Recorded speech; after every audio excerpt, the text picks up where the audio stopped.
Hello hi, അടിപൊളി പൈസന്റെ പുതിയ എപ്പിസോഡിലേക്ക് എല്ലാവർക്കും സ്വാഗതം. അപ്പൊ നമ്മൾ ഇന്നൊരു മാമ്പഴ പച്ചടിയാണ് ചെയ്യാൻ പോണേ. ഞാൻ മാമ്പഴ പുളിശ്ശേരി ചെയ്തിരുന്നു, ചാനലില് ഉണ്ട്. പക്ഷെ മാമ്പഴ പച്ചടി എന്ന് പറഞ്ഞാൽ അതിൽ കുറച്ച് ഡിഫറൻസ് ഉണ്ട്. പുളിശ്ശേരി വേറെയാണ്, മാമ്പഴ പച്ചടി വേറെയാണ്. ഇൻഗ്രീഡിയൻസിന് ചെറിയ 1-2 ഇൻഗ്രീഡിയൻസിന് വ്യത്യാസമുണ്ട്. അപ്പൊ അതെങ്ങനെയാണെന്ന് നമുക്ക് നോക്കാം. അപ്പൊ മാമ്പഴ പച്ചടിക്ക് ഞാൻ ഇവിടെ 2 മാമ്പഴം, നല്ല പഴുത്ത മാമ്പഴമാണ്. ഇതിനെ നമുക്ക് കഷ്ണാക്കി എടുക്കണം. പിന്നെ അതിലേക്ക് അരപ്പിന് വേണ്ടിയിട്ട് തേങ്ങ എടുത്തിട്ടുണ്ട്, ഒരു മുറി തേങ്ങ എടുത്തിട്ടുണ്ട്, ഒരു 5 പച്ചമുളക്, പിന്നെ ഇത് വറുത്തിടാനുള്ള മുളകാണ്, വറ്റൽമുളക്. വറുത്തിടാൻ ഈ തേങ്ങയുടെ കൂടെ അരയ്ക്കാൻ വേണ്ടി നമുക്ക് 1 സ്പൂൺ കടുക്, ഒരു 1/4 ടീസ്പൂൺ ജീരകം, ഈ പച്ചമുളകും കൂട്ടിയിട്ടാണ് തേങ്ങ അരപ്പ് റെഡിയാക്കുക. പിന്നെ അതിലേക്ക് മാമ്പഴം വേവിക്കുമ്പോൾ നമുക്ക് ഒരു 1/2 ടീസ്പൂൺ മുളക് പൊടി, ഉപ്പ്, പിന്നെ ഇത്രയും ആവശ്യമുള്ളൂ. നമുക്ക് മുളക് പൊടിയും ഉപ്പും ഇട്ടിട്ട് മാമ്പഴം വേവിച്ചെടുക്കണം. വേവിച്ചിട്ടാണ് നമ്മൾ അരപ്പ് ചേർക്കുക. പിന്നെ വറുത്തിടാൻ അതിലേക്ക് കുറച്ച് നെയ്യും വെളിച്ചെണ്ണയും മിക്സ് ചെയ്തിട്ട് എടുക്കുക. നെയ്യ് മാമ്പഴത്തിൻ്റെ അത് ചെയ്യുമ്പോൾ എപ്പോഴും നെയ്യ് ഒഴിച്ച് കഴിഞ്ഞാൽ ഒരു പ്രത്യേക ടേസ്റ്റാണ്. പിന്നെ നമുക്ക് മെയിനായിട്ട് വേണ്ടത് തൈരാണ്, നല്ല കട്ട തൈര് വേണം. പിന്നെ വറുത്തിടാൻ വേണ്ടി കറിവേപ്പില, 3 വറ്റൽമുളക്, കടുക് 1 ടീസ്പൂണ്. ഇത്രയാണ് നമുക്ക് ആവശ്യം.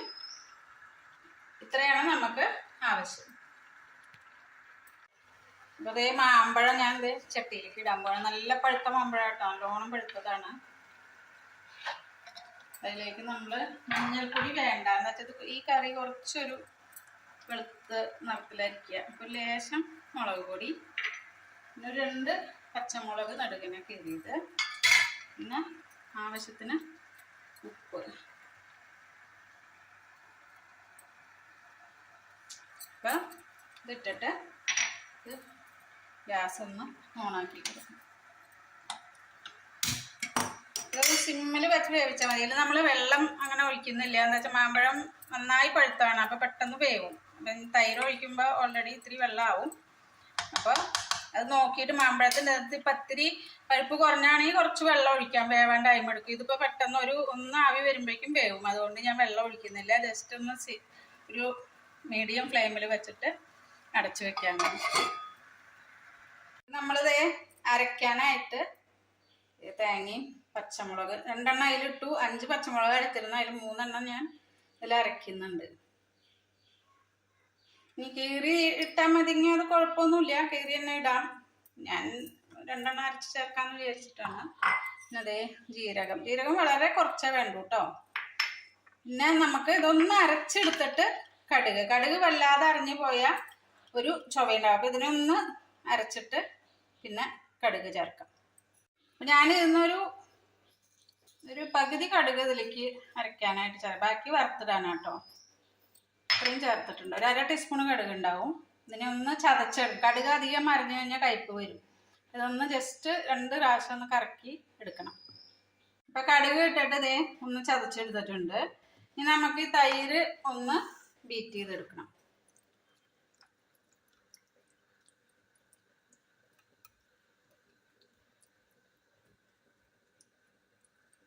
പാത്രം കുറച്ച് ചെറുതായിപ്പോയി.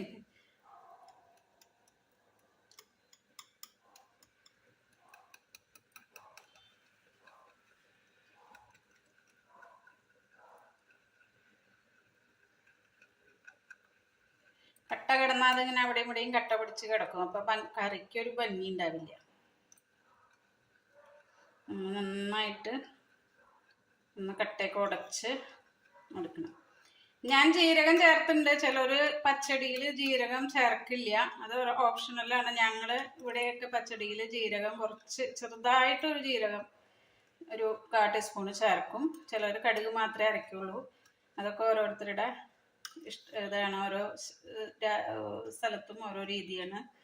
ഞാൻ എപ്പോഴും പച്ചടി ഉണ്ടാക്കുമ്പോൾ ഒരു നുള്ളു ജീരകം കൂടി ചേർക്കും. മെയിൻ കടുകാണ്. അപ്പം ഇത് ഉടച്ചെടുത്തിട്ടുണ്ട്. നമുക്ക് മാങ്ങ വെന്തോന്നൊന്ന് നോക്കാം. നമ്മുടെ മാങ്ങ ഉണ്ടാവും, വെന്തിട്ടുണ്ട്. ഇത്രേ വേണ്ടൂ. ഇനി ഇതിലേക്ക് നമ്മൾ ഉടഞ്ഞ് വന്നിട്ടുണ്ട് നല്ലോണം. നമുക്കൊരു കറിവേപ്പിൻ്റെ ഇങ്ങനെ പൊട്ടിച്ചിട്ട് കൊടുക്കാം. നമുക്ക് ഈ അരപ്പ് ചേർത്ത് കൊടുക്കാം. അരപ്പ് ചേർത്തിട്ട് പിന്നെ ഒന്ന് തണുത്തിട്ടാണ് നമ്മൾ തൈര് ചേർക്കുക കേട്ടോ. അരപ്പ് ചേർത്ത് കഴിഞ്ഞാൽ ഒന്ന് ആവി വന്നു കഴിഞ്ഞാൽ നമ്മൾ ഓഫാക്കും.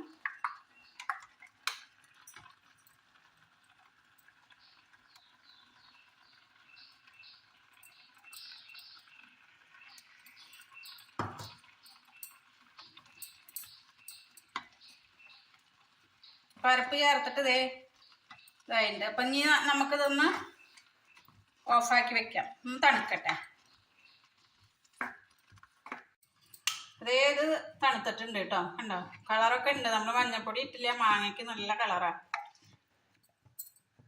ഈ തൈര് ഇതിലേക്ക് ഒഴിച്ചു കൊടുക്കുന്നുണ്ട്.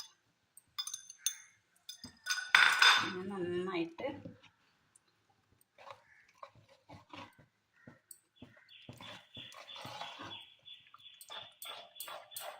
നന്നായി യോജിപ്പിക്കണം. മാങ്ങയും തേങ്ങയും ഒക്കെ കൂടി ഒന്ന് മിക്സായി. ഇതിൽ മാങ്ങയ്ക്ക് നല്ല മധുരമുള്ള കാരണം ഞാൻ ശർക്കര ചേർത്തില്ല, ഓപ്ഷണലാണ്. മാങ്ങ ചെറിയ പുളിയൊക്കെ ഉള്ള മാങ്ങ പഴുത്താലും ചില മാങ്ങയ്ക്ക് പുളി ഉണ്ടാവും. അപ്പം അങ്ങനത്തെ മാങ്ങ കൊണ്ടും നമുക്ക് പച്ചടി ചെയ്യാം. അപ്പം അങ്ങനെ ചെയ്യുമ്പോൾ ചെറുതായിട്ട് ശർക്കര ചേർത്ത് കൊടുക്കാം, മധുരം ഇഷ്ടമുള്ളവരാണെങ്കിൽ. മധുരം ഇഷ്ടമില്ല വെച്ചാൽ ഇങ്ങനെ തന്നെ മതി, ഉപ്പ് മാത്രം ഇട്ടിട്ട് ചെയ്താൽ മതി. മാങ്ങയുടെ മധുരം മതിങ്ങി. അപ്പം ഇനി ഇതിലേക്ക് നമുക്ക് വറവ് ഇടണം. അപ്പം ഇനി നമ്മൾ വറവിനത് അടുപ്പത്ത് ചീനിച്ചട്ടി വെച്ചിട്ടുണ്ട്.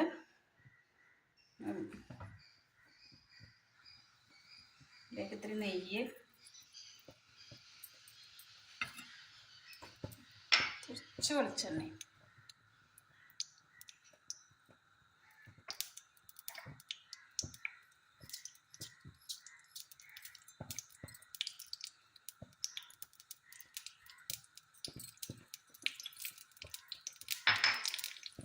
കുറച്ച് ഉലുവ, അത് ഞാൻ വിട്ടുപോയതാണ്. ഒരു പൊടി ഉലുവ ചേർക്കുന്നുണ്ട് വറുത്തിടാനായിട്ട്, ഒരു 1/4 ടീസ്പൂൺ.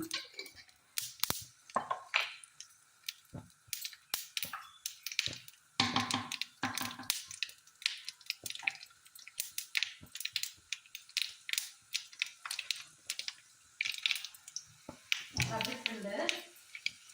ഇതിലേക്ക് കറിവേപ്പിലയും കൂടി ആഡ് ചെയ്യുന്നുണ്ട്.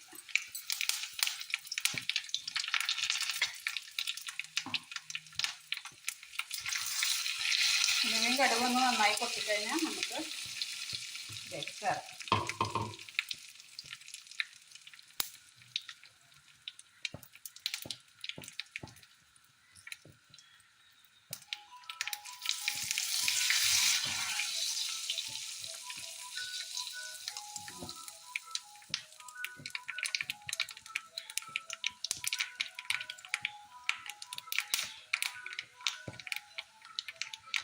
നമുക്ക് കറിയിലേക്ക് ഒഴിച്ച് കൊടുക്കാം.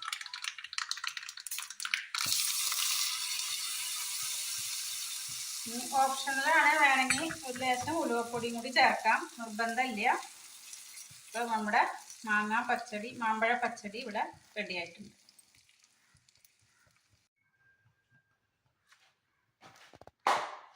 അപ്പോൾ മാമ്പഴ പച്ചടി എല്ലാവരും ട്രൈ ചെയ്ത് നോക്കുക. പെട്ടെന്ന് ഉണ്ടാക്കിയെടുക്കാൻ പറ്റും, ടേസ്റ്റിയാണ്. ഇപ്പൊ മാമ്പഴ സീസൺ കഴിയാറായി, അതിന് മുന്നേ എല്ലാവരും ഒന്ന് ട്രൈ ചെയ്ത് നോക്കുക. അപ്പൊ ഇനിയിപ്പോ ഓണൊക്കെ വരുന്ന ഓണത്തിനും മാമ്പഴം നമുക്ക് ഫ്രീസറിൽ സൂക്ഷിച്ചു കഴിഞ്ഞാൽ മാമ്പഴ പച്ചടി ഉണ്ടാക്കാൻ എളുപ്പമാണ്. അപ്പോൾ എൻ്റെ ചാനൽ കണ്ടുകൊണ്ടിരിക്കുന്നവര് എൻ്റെ വീഡിയോസ് ഇഷ്ടപ്പെടുകയാണെങ്കിൽ സബ്സ്ക്രൈബ് ചെയ്യണം, ലൈക്ക് ചെയ്യണം, ഷെയർ ചെയ്യണം, കമന്റ്സ് അറിയിക്കണം. അപ്പോൾ ഓക്കെ, ബൈ.